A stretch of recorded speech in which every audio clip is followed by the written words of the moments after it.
Welcome back to the channel. Today, let us work on factorizing expression, and we have a question here. We are going to work together step by step. The question says, factorize completely πr capital square minus πr small square.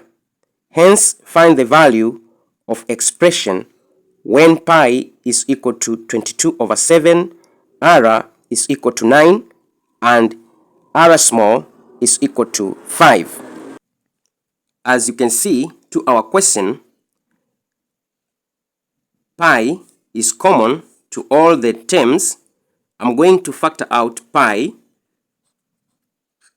Inside, I'm going to remain with r square minus r square in the bracket, but r square minus r square, this is different of two squares, so I'm going to factorize by using, if I have a square minus b square, this is equal to a plus b, a minus b.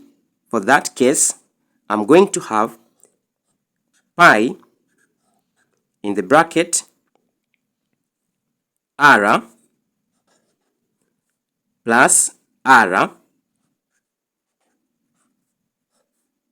Again, I'm going to have r minus r. This is factorization of this expression. But what they tell us, hence we are supposed to find the value of this expression after factorizing when pi is equal to 22/7, r is equal to 9, and r is equal to 5. So I'm going to substitute this into the simplified expression. Our value of pi is 22/7.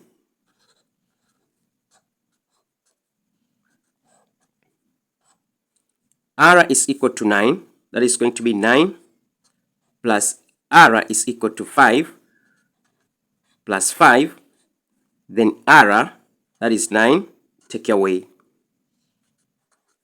5. Let us work in the bracket, that is going to be 22/7,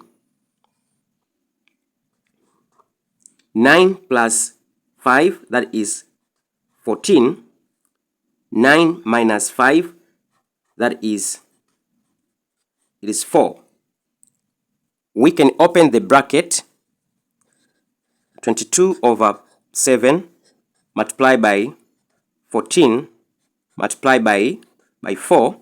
Here we can simplify by 7, 1, by 7, it is 2, 22 multiplied by 2 multiplied by 4, this is equal to 176.